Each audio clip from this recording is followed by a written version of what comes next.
Bonjour, la Bible nous dit ceci aujourd'hui.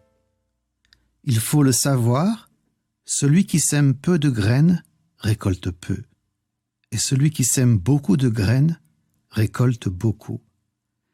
C'est un texte que l'on trouve dans la deuxième épître aux Corinthiens, au chapitre 9 et le verset 6, et qui met l'accent sur la nécessité de semer les graines que nous avons, afin de récolter le potentiel qui est en elles. Et donc celui qui sème peu ou pas, récolte peu ou pas du tout. Mais que fait donc avec les graines celui qui sème peu? Que fait-il de ces graines s'il ne les sème pas? Est-ce qu'il les garde jusqu'à ce que se présente une autre opportunité de semer? Pourquoi sème-t-il peu? Peut-être parce qu'il ne comprend pas le principe décrit au verset 10. Ce verset est un complément d'explication qui va ouvrir ton entendement. Écoute ce qu'il dit. C'est Dieu qui donne les graines au semeur et le pain pour la nourriture. Il vous donnera les graines à vous aussi, il les multipliera et les fera pousser. Ainsi votre bonté produira beaucoup de fruits. Les graines et le pain, c'est Dieu qui les donne. Les graines pour être semées et le pain pour être mangé, deux choses distinctes. Celui qui sème peu n'a plus de graines parce qu'il les mange. Il confond les graines et le pain. Il les mange tous les deux. Comprends bien ceci, lorsque le Seigneur te donne quelque chose, dans cette chose, il y a une partie à semer et une partie qui est pour toi, pour tes besoins.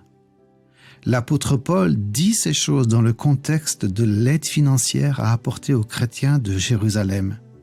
Il invite les chrétiens de l'église de Corinthe à comprendre que dans chaque provision financière du Seigneur, existe une partie à semer dans la vie des autres et une partie à considérer pour les besoins personnels. Celui donc qui mange la semence, les graines, avec le pain, mange ce qui devrait être semé pour porter du fruit. Il s'appauvrit en appauvrissant ceux qui, autour de lui, devraient bénéficier de ces graines.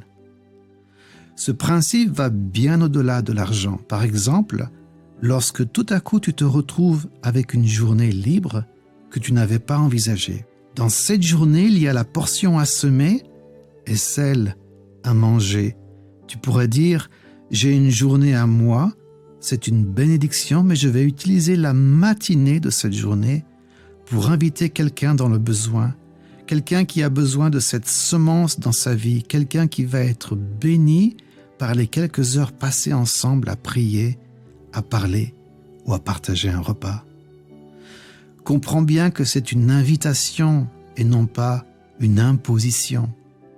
Paul fait la description d'un principe divin qui s'appelle la générosité, l'amour et la compassion, aimer son prochain comme soi-même.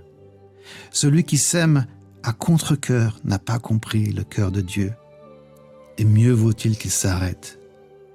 Ce n'est pas un geste qui doit être fait avec légalisme, mais avec amour et en harmonie avec ce que Jésus a fait pour nous. Lui a donné, a semé la part qu'il devait semer. Il l'a fait par amour et avec amour.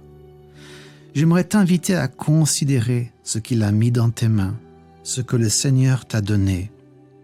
De l'argent, du temps supplémentaire, de la nourriture au-delà de tes besoins. Sème dans la vie de ton prochain la partie qui est semence, les graines, une partie de ton argent, de ton temps, de ta nourriture. Ne mange pas ce qui doit être semé. Sinon, tu récolteras peu. C'est logique. C'est une révélation que personne ne devrait t'imposer ou te forcer à accepter. C'est dans la présence de Dieu que tu trouveras la conviction, le vouloir et le faire. Certaines fois, je rencontre des gens qui sont très seuls. J'essaie toujours de les inviter à semer, en quelque sorte. Oui, en invitant plutôt que d'attendre d'être invité. Le résultat porte toujours du fruit.